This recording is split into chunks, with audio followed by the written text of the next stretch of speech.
사랑하는 성도 여러분, 한 주간도 주님 안에서 강건하게 지내셨는지요? 오늘은 가정주일입니다. 온 세대가 우리 교회가 생긴 이래 한번 처음으로 오후 예배도 안 드리고 온 세대가 함께 모여서 예배를 드려보자라는 마음으로 있는데, 가끔 보니까 온 세대가 나온 것 같기도 하고 또 이제 온 가족이 안 보이는 분도 계시는 것 같기도 하고 그런 것 같아요. 여러분, 옆 사람하고 인사했으면 좋겠습니다. 오늘 여러분 가족이 되주셔서 감사합니다. 가족이 되주셔서 감사합니다. 네, 가족이 되주셔서 감사합니다. 오늘 여러분과 함께 된 이 자리가 제 인생의 2025년 한 해에 5월에 가장 아름답고 또 하나님께서 영광 받으시는 귀한 예배의 자리가 되기를 소망합니다. 가족이라고 생각하면 교회는 영가족, 영적 가족, 영혼이 맞닿아서 서로를 사랑하는 가족, 그게 진짜 가족입니다. 근데 교회가 왜 가족이 되기 힘든가? 그것은 우리가 서로를 가족으로서 받아들일 준비를 잘 하지 못하고 서로를 잘 이해하지 못하기 때문에 교회는 매일매일 엇바짝이 나는 것 같아요. 여러분, 한 번 더 인사하겠습니다. 사랑하고 축복합니다. 자, 앞뒤로도 한번 해주세요. 싫은 사람들도 이렇게 좀 해주세요. 네, 여러분, 싫은 분 없으시죠? 3층도 해주세요. 3층도 인사해주세요. 사랑하고 축복합니다. 네, 사랑하고 축복합니다. 우리의 말에는 힘이 있습니다. 한마디 한마디를 내뱉을 때마다 내가 사랑합니다, 사랑합니다를 하루에 10번씩 계속 뱉으면 싫은 사람도 사랑하게 돼요. 아시죠? 근데 좋은 사람도 내가 밉습니다, 미워요, 짜증납니다 이렇게 계속 10번씩 하면 그게 1년 쌓이면 3650번, 20년이 지나면 거의 10,000번, 10,000번이 딱 지나면 그 사람은 영원히 내 인생에서 싫은 사람이 되는 겁니다. 그래서 교회 가서 어떤 말을 많이 듣습니까? 라고 묻는다면 한국교회에서 통계를 내보니까 교회 가서 사랑합니다, 축복합니다는 예배 시간에 딱 한 번, 그리고 밥 먹고 흩어져서는 누군가를 매일매일 미워하는 말, 험담하는 말, 싫어하는 말을 한다는 거죠. 여러분은 한 주간 어떠셨습니까? 5월은 풍성한 달, 가정의 달, 그래서 어버이를 사랑하고 온 자녀를 축복하는 그런 귀한 달임에도 불구하고 곳곳에서 어려운 이야기, 힘든 이야기가 많이 들려옵니다. 그럴 때마다 우리 동북의 모든 가족들은 서로를 위로하고 격려하고 축복하시길 소망합니다. 네. 오늘 여러분에게 설교하기 전에 알사탕이라는 동화책 잠깐 얘기하고 싶습니다. 여러분, 우리 애들도 아닌데 알사탕 들어봤어요? 역시 반응 좋죠. 몇 명 되지 않는데 어마어마한 숫자가 얘기한 것 같아요. 알사탕. 백희나라는 작가님이 쓴 책입니다. 저도 사실 설교 아니면 읽어볼 힘은 없는데 설교를 위해서 읽어봤어요. 이 책이 뭐냐면 아이들도 참 좋아하는데 읽어보니까 어른들도 필독서 꼭 읽어보십시오. 꼭 읽어보세요. 도서관 가면 빌릴 수 있으니까 돈 안 들이고 도서관 가셔가지고 빌리시면 됩니다. 이 책의 주인공이 동동이라는 어린 소년이에요. 동동이가 어느 날 동네 구멍가게에서 아주 이상하게 생긴 알사탕 하나를 사게 됩니다. 근데 이 알사탕이 그냥 사탕이 아니고요, 입에 넣는 순간 놀랍게도 어떻게 돼요? 상대방의 마음속의 이야기가 다 들려오기 시작합니다. 그래서 이제 자기 집에 기르는 강아지의 마음, 그리고 때로는 무뚝뚝해 보이고 무서워 보였던 엄마의 마음, 할아버지의 마음이 하나하나 들려오기 시작합니다. 그래서 강아지의 마음은 이거였어요. 사실은 내가 너무 보고 싶었는데 바쁜 척 하는 거야. 그리고 엄마의 마음은 말 안 해도 너를 매일매일 너무너무 사랑한다 이런 말이 들리는 거예요. 동동이가 외롭고 상처받았던 마음이 치유되기 시작합니다. 근데 여기서 굉장히 좋은 또 제 마음을 울리는 한 장면이 뭐였냐면 늘 무표정하게 아파트 복도를 지나다니는 할아버지와의 만남이었어요. 그 할아버지가 굉장히 차갑고 무서운 분인 줄 알았는데 그 사탕을 물고 지나가는 순간 할아버지의 마음이 들렸습니다. 우리 손자, 저 아이는 정말 착한 아이, 내가 말은 못하지만 늘 지켜보고 있어. 이젠 말도 손도 잘 움직이지 못하지만 자기가 지금 연약해진 거죠.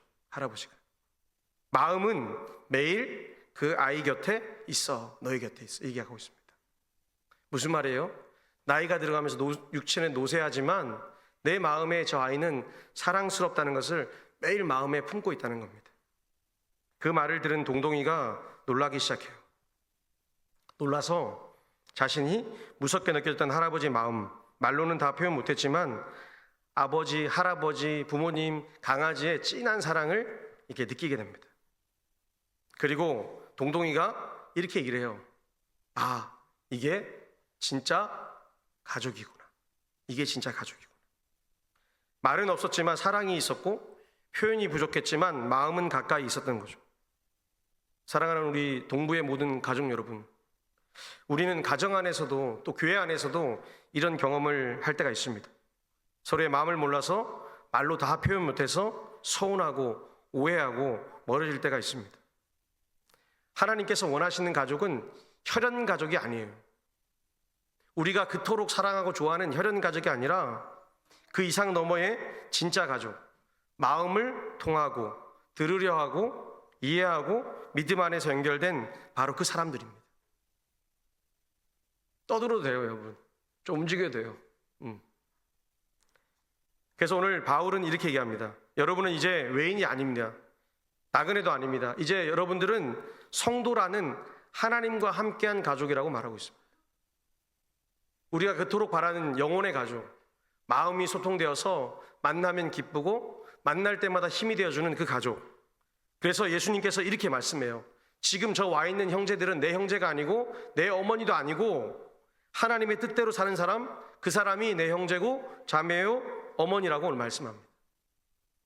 오늘 우리는 이 말씀을 함께 붙들면서 하나님께서 우리를 그분의 가족으로 불러주신 그 은혜, 그 사랑, 그 가족 안에서 서로를 어떻게 품고 사랑해야 될지를 말씀을 통해서 나눠봤으면 좋겠습니다. 오늘 어떤 게 가족인가? 오늘 본문 에베소서에 나오는 말씀에 아주 핵심이 있습니다. 오늘날 많은 사람들이 같은 집에서 살아갑니다. 같이 밥을 먹고 식탁에 앉아있고, 그런데 마음 한켠에는 이런 생각이 듭니다. 내 마음을 그 누구도 아무도 몰라준다. 며칠 전인가요? 장애우를 돌보던 아주 훌륭한 젊은 교사가 자살을 했습니다. 아무도 모르는 곳에 들어가서 자살했습니다. 이유는 단 하나였어요. 부모님도 선생님들도 친구들도 내 마음을 몰라줬다는 겁니다. 부모님에게 힘들다 하니까요, 이렇게 얘기한 거예요. 야, 지금 시대가 어떤데 좋은 직장 얻어놓고 이렇게 점점점. 친구에게 얘기하니까 배부른 소리 하지 마라. 점점점. 그래서 너무 답답해서 교육청, 교육부에다가 글을 올렸습니다. 그리고 20대 중반의 한 청년의 선택은 자살이었습니다. 내 마음을 아무도 몰라준다. 오늘 이 청년만 그런 게 아닙니다.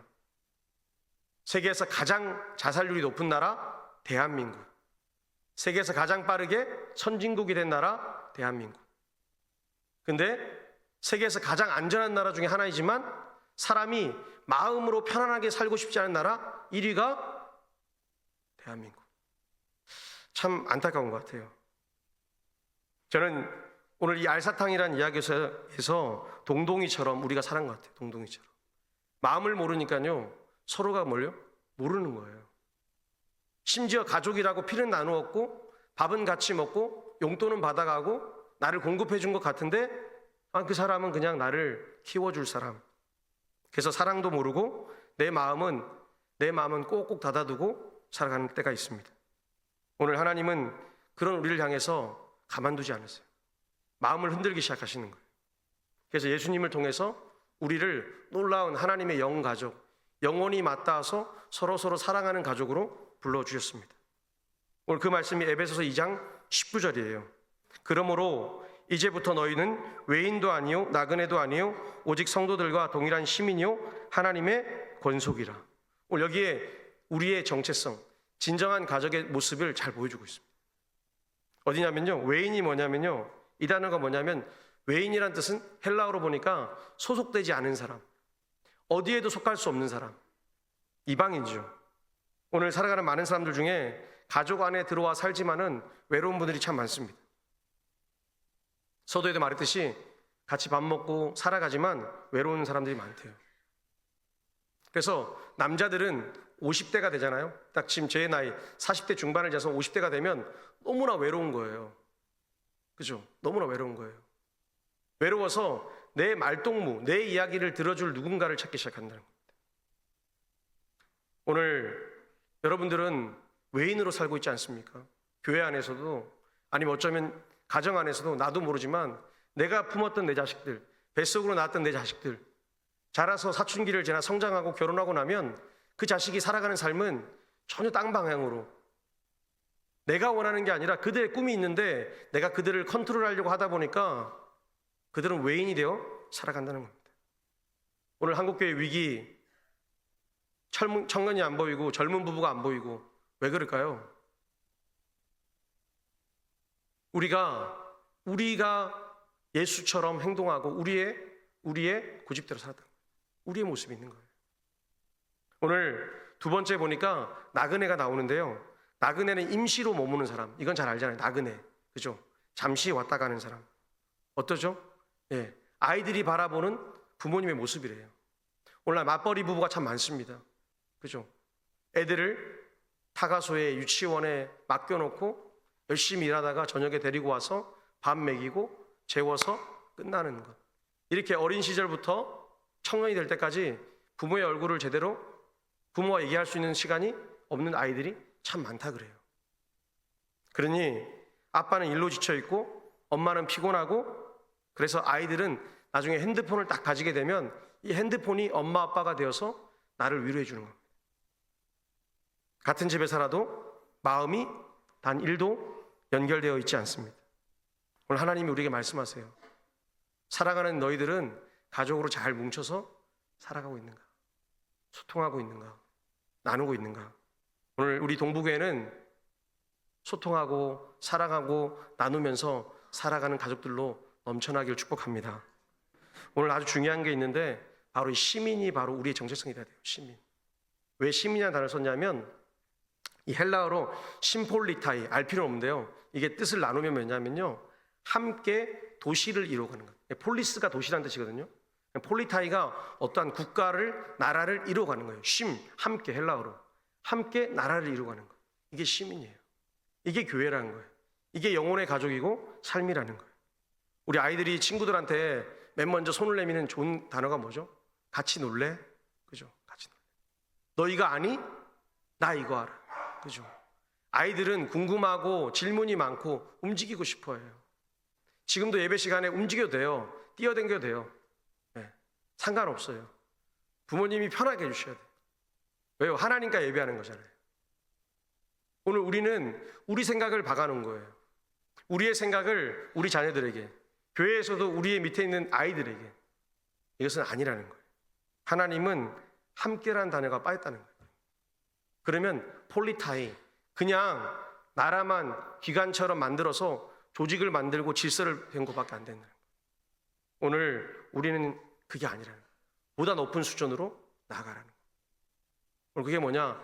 함께 모여서 하나의 조직을 만들었으면, 그 공동체인 교회나 가정이 되었으면 그것이 이제 하나님의 권속, 하나님의 사람들로 살아가라는 거예요. 오늘 우리가 같이 밥 먹지 않습니까? 같이 밥 먹고 같이 예배드리고 같이 울어주고 같이 도움을 주는 그 삶을 살아가요. 바로 함께 울고 웃으면서 서로가 도와주고 섬기고 기도하고 나눠주는 공동체가 진짜 하나님의 권속 교회라는 겁니다. 오늘 대부분의 집들은 벽돌로, 돈으로 지어집니다. 그런데 교회는 마음으로 지어져요. 교회는 신앙으로 지어집니다. 여러분, 이 교회 건물을 세우실 때 어떻게 세웠어요? 이 교회는 그냥 세워지지 않으셨어요. 하나님께서 눈물과 기도와 땀으로 세우신 거예요. 누구예요? 여러분들의, 그리고 하나님의 마음으로 세운 거예요. 그래서 교회는 아무것도 없어도 하나님이 일하시기 시작하면 그때부터 하나님의 사람들로 북적되기 시작하는 거예요. 우리 동부교회가 그런 교회가 되길 축복합니다. 그리고 그 마음이 울려야 되는 거예요. 그리고 우리가 어떻게 되냐, 오늘 우리가 읽지 않았는데 사도 바울은 에베소서 2장 22절에 이렇게 말씀하세요. 너희는 함께 지어져 간다. 할렐루야. 참 좋죠. 함께 우리는 손에 손을 잡고 지어가는 거예요. 그 어느 누구도 혼자서 세울 수 없습니다. 목사인 저 혼자 막 외친다고 세워지는 것도 아니고요. 돈 많은 사람이 와서 혼자 돈으로 다 세워진다고 교회는 세워지지 않습니다. 교회는 하나님께서 마음이 통한 하나님의 백성들로 함께 세우는 거예요. 저는 어릴 때 레고 블록을 잘 갖고 놀았거든요. 무슨 말이죠? 좀 살았다는 겁니다. 네, 좀 살았어요. 집이 조금 잘 살아서 레고 장난감을 많이 갖고 놀았습니다. 그래서 레고 블록을 생각해봐요. 레고의 블록을 이렇게 하나씩 쌓아보면 이게 집을 지을 수 있어요. 근데 워낙 바쁘게 움직이시는 아버지, 어머니의 삶 속에서 아버지와 엄마와 함께 가정을 만들 수 없다는 생각을 해봤습니다. 오늘 레고 블록이 하나하나 모여서 아이들이 집을 지어주고 아이들의 이쁜 삶을 열어주듯 여러분들의 사랑과 기도와 찬양과 예배가 우리 다음 세대 그리고 우리 자녀들 그리고 줄고 있는 많은 영혼들을 세우는 귀한 하나님의 가정이 되기를 축복합니다. 오늘 이제 그 놀라운 말씀에 종지부를 찍는 중요한 말씀이 뭐냐면요, 마가복음 3장 35절입니다. 우리 마가복음 3장 35절 한번 같이 읽겠습니다. 누구든지 하나님의 뜻대로 행하는 자가 내 형제요 자매요 어머니이니라. 아멘. 오늘 누구든지 하나님의 뜻이 무엇이죠? 하나님의 뜻은 이 땅에 예수님이 오셔서 잘 죽으셔서 우리를 완전한 의인 삼아 주시고 이제 구원받은 이 많은 백성들이 함께 예배하고 사랑하며 사는 걸 원하시는 거예요. 그래서 우리가 아까 서두에 얘기했듯이 제가 영가족, 피가 아니고 육체가 아닌 영혼으로 온전히 맞닿아서 뗄래야 뗄 수 없는 사람들, 뗄래야 뗄 수 없는 그 위대한 사람들이 모여서 사는 아주 평범한, 지극히 평범한 사람들이 세상을 이루어가듯 지극히 평범한 사람들이 모여서 이 교회가 놀라운 일을 한다는 겁니다. 여러분, 왜 교회가 위대한 일을 감당할까요? 대통령이 왔어요? 국회의원이 왔어요? 아니요. 하나님의 평범한 사람들이, 지극히 평범한 여러분들이 이 교회에 땀과 눈물과 물질을 흘렸기 때문에 교회가 살아있다는 겁니다. 오늘 이게 진짜 가족이라는 겁니다. 사랑하는 여러분, 우리 동부교회는 보다 높은 곳을 향해서 멀리 내다보기를 축복합니다. 그래서 우리의 눈을 활짝 열기를 원합니다. 아까도 얘기했잖아요. 동동이가 알사탕 참 재밌지 않습니까? 알사탕을 하나 먹는 것처럼 우리가 기도하고 말씀을 읽을 때 하나님이 우리 마음을 활짝 여셔서 보다 넓은 것, 깊은 것, 그 사람의 마음을 꿰뚫는, 어떤 걸 꿰뚫어야 되죠? 아, 저 사람이 힘들어하고 있구나. 아, 저 사람에게 사랑이 필요하구나. 저 사람이 오늘 힘줄 말을 내가 해줘야 되겠구나. 저 사람에게 기도해줘야 되겠구나. 그것을 내가 깨닫게 하는 그 힘이 생기시기를 축복합니다. 오늘 그래서 우리 옆 사람이 뭐죠? 가족입니다. 진짜 가족. 오늘 한 번만 더 해볼까요? 이제는 앞뒤로 한번 해보겠습니다. 당신은 믿음의 가족입니다. 네, 당신은 믿음의 가족입니다. 네, 감사합니다.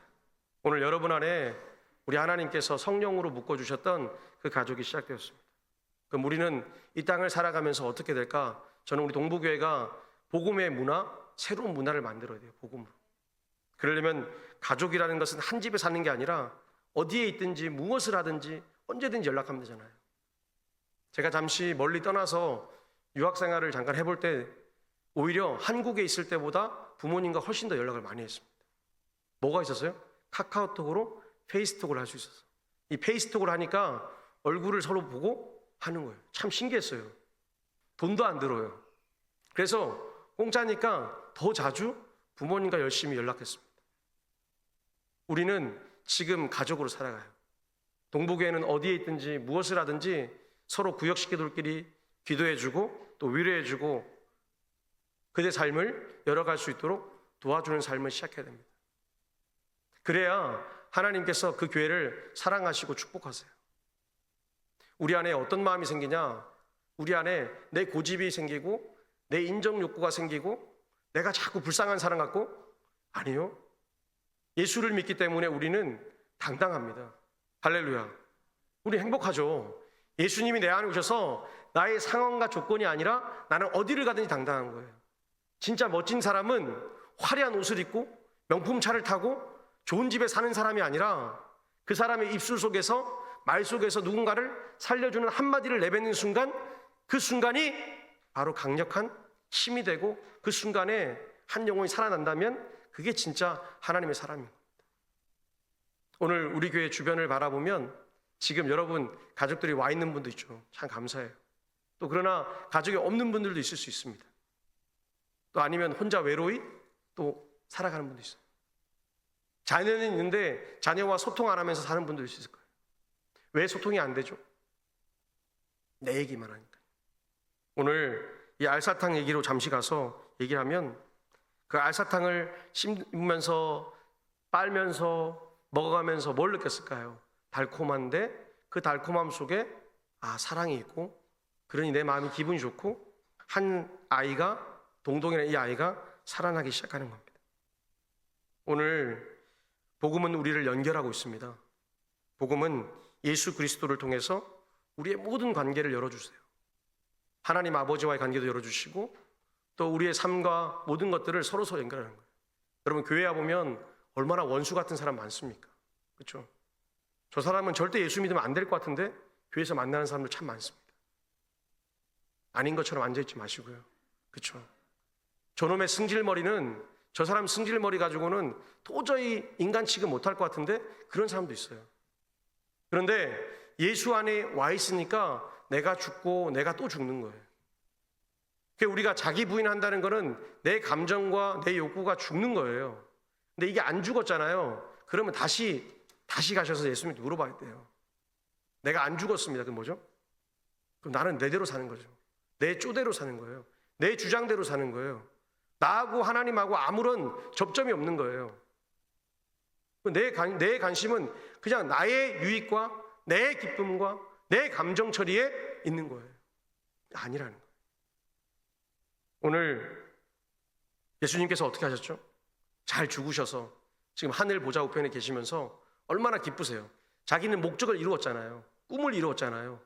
예수님이 죽으시면서 세상의 유대인과 이방인, 절대 합칠 수 없는 자들이 모여서 예배하게 하시고, 원수 같은 자들이 모여서 한 교회를 이루게 하신 거예요. 오늘 하나님이 그 일을 시작하고 계신 거예요. 동네도 다른 동네, 언어도 다르고, 교회 가보면 지역이 다 모이지 않습니까? 그죠? 경상도, 전라도, 충청도 다 모이는 곳이 어디예요? 왜 저를 이렇게 뚫어지게 바라보세요? 교회예요, 교회. 지금 특히나 대선 기간에 다 정치판은 뭐죠? 끼리끼리 모이는 겁니다. 끼리끼리. 싫은 놈이 들어오면 뭐예요? 발로 차고 비난하고 때리지만 교회는 절대 그러지 않습니다. 왜 그렇죠? 가족이니까. 그렇죠?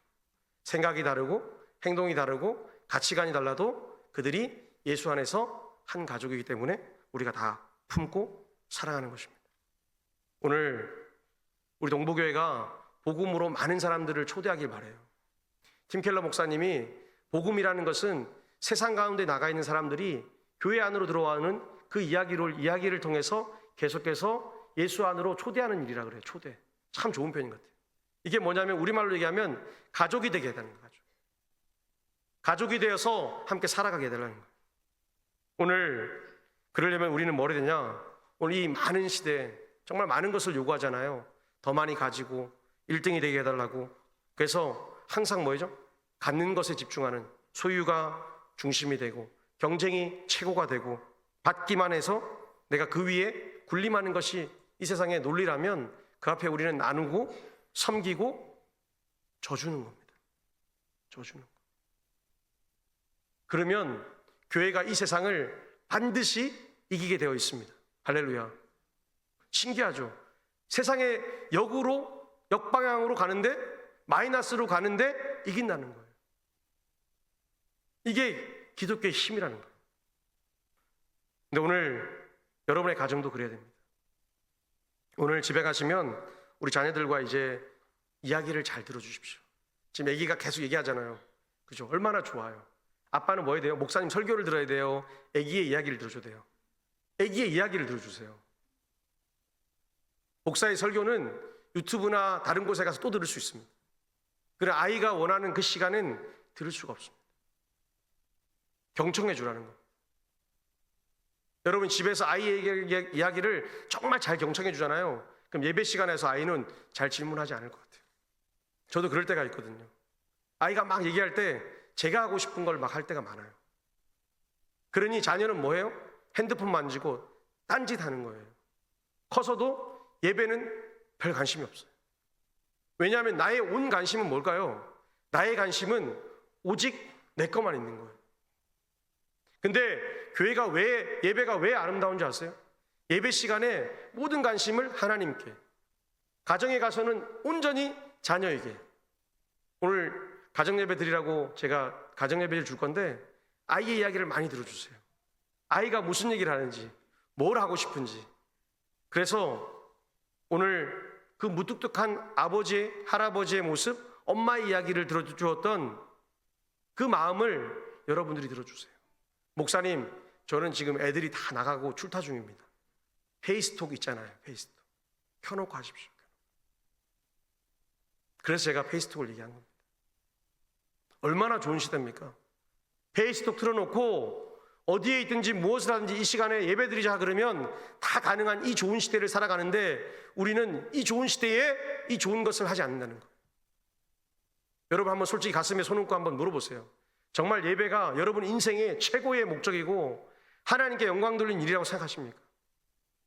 그래서 그것을 위해서 내 자녀가 살아가는 방향이 반대편에 있는데 다시 오게 하셨습니까? 아니요. 아닐 거예요. 오늘 집에 가셔서 마음껏 들어주십시오. 할렐루야. 왜 이렇게 답이 또 갑자기 좋으세요? 할렐루야. 무슨 얘기를 하든 들어주세요. 무슨 얘기를 하든 다 들어주세요. 심각하게 들어주세요. 심각하게, 진지하게. 그리고 경청한 것을 듣고 기도해 주세요. 얼마나 고마워요. 부모에게 이러쿵 저러쿵 얘기할 수 있다는 게. 오늘 그리고 한 가지 더 부탁드린 것은 오늘 우리 자녀들에게 부탁하고 싶어요. 우리 아이들에게. 이제 집에 가잖아요. 작은 것에서 엄마 아빠들한테 좋은 얘기 많이 해주세요. 이런 얘기 해주세요. 어떤 얘기 해야 돼요? 엄마 밥 맛있어. 대답이 없네요. 그렇죠? 엄마가 밥을 잘 안 해주나 봐요. 엄마 그럼 맛있는 거 사들 때마다 감사합니다고 해주세요. 감사합니다. 고마워요 엄마. 계속해서요. 아빠 오늘 왜 이렇게 잘생겨 보여요? 그럼 아빠가 어떻게 될까요? 아빠가 기분이 좋은 거예요. 자녀들은 부모를 향해서 칭찬해 주세요. 나이 많은 여자도, 그죠? 우리 권사님들도 무슨 얘기 들으면 너무 좋아요? 오늘따라 너무 예쁘세요 하면 뭐죠? 날아갈 것 같아요. 날아갈 것 같아요. 왜 그래요? 여자니까요. 여자니까. 맞습니까? 대답 안 하시는데요. 아닌가 봐요. 맞습니까? 맞죠. 여자죠. 죽을 때까지 나이를 먹어도 여자는 여자인 거예요. 하나님께서 우리를 기쁘게 하라고 하시는 거예요. 오늘 남편들은 집에 가셔서 아내를 많이 사랑해 주십시오. 안아도 주시고 뽀뽀도 해주시고 축복도 해주세요. 왜 놀라십니까? 없어요? 네? 해달라 하십시오. 없으면 자기 스스로 이렇게 안으세요. 이렇게 끌끌안고 축복해주세요. 얼마나 좋습니까? 여러분 한 번씩 스킨십 하면 엄청난 에너지가 된다 그래요. 그죠? 엔돌핀이 생기고 암도 이긴다 그래요. 근데 우리나라 사람들이 당최 잘 안 하는 게 뭐죠? 네. 이렇게 접촉을 안 하는 거예요. 오늘 집에 가셔서 꼭 하시기 바랍니다. 오늘 집에 가셔서 오후에 마음껏 시간을 준 이유가 그겁니다. 함께 나누고 함께 사랑하십시오. 마지막으로 우리 하나님이 원하시는 귀한 삶 뭐냐? 하나님은 포기하지 않고 우리를 기다려 주신다는 겁니다. 오늘 우리에게 가장 중요한 게 뭐냐? 서두에 아까 안타까운 죽음들이 참 많은데 너무 안타까운 건 기독교인인데 예수를 믿는데 자살한다는 거예요. 참 그게 안타까워요. 생과 사, 화와 복은 하나님의 주권인데 그걸 우리가 조절한다는 것은 있을 수 없는 일입니다. 근데 또 견디지 못해서 쉽게 목숨을 또 잃어버린다는 게 참 안타까워요. 아마 그것은 우리 모두의 책임인 것 같습니다. 우리가 서로를 잘 품어주지 못하니 그 사람이 외로운 것 아니겠습니까? 우리 동부교회는 그런 분이 한 분도 없기를 간절히 기도하고 소망합니다. 그래서 우리가 서로 구역이 있잖아요. 구역 식구들끼리 서로 가족으로 사랑해주고 용서하고 기다려주고 축복해주는 겁니다. 그래서 이렇게 말해주세요. 같이 갑시다. 괜찮아요. 고마워요. 그래서 매일매일의 삶이 지치고 힘들고 어렵잖아요. 사실 세상이라는 게 나가보면 얼마나 지치겠습니까? 이 뭐 좋은 게 뭐가 있겠습니까? 그런데 그 삶 속에 우리 동부교회 식구들을 만났을 때 힘이 생기고 감사함이 생기고 그리고 무너지지 않는 그 삶의 놀라운 능력이 우리 모두의 입술과 마음속에 있기를 축복합니다. 우리 교회는 이 아름다운 교회를 세운 사랑으로 이 교회를 세웠습니다. 어려운 순간에 교회를 세우지 않습니까? 그리고 우리는 하나님의 가족으로 지금 부르심을 받았습니다. 오늘 여러분, 부모는 내 자녀 얼마나 사랑하십니까? 자녀를 사랑하는 그 마음으로 교회를 사랑하시고, 또 우리 교회에 속해 있는 많은 아이들 있잖아요. 또 많은 공동체의 지체들이 있잖아요. 식구들이 있잖아요. 그들을 조건 없이 서로 사랑하면서 축복하시길 원합니다. 오늘 주님이 말씀하셨잖아요. 하나님의 뜻대로 행하는 것이 내 형제요, 내 자매요, 어머니다. 할렐루야. 우리 동북의 모든 성도님들이 그런 삶을 넉넉히 살아가시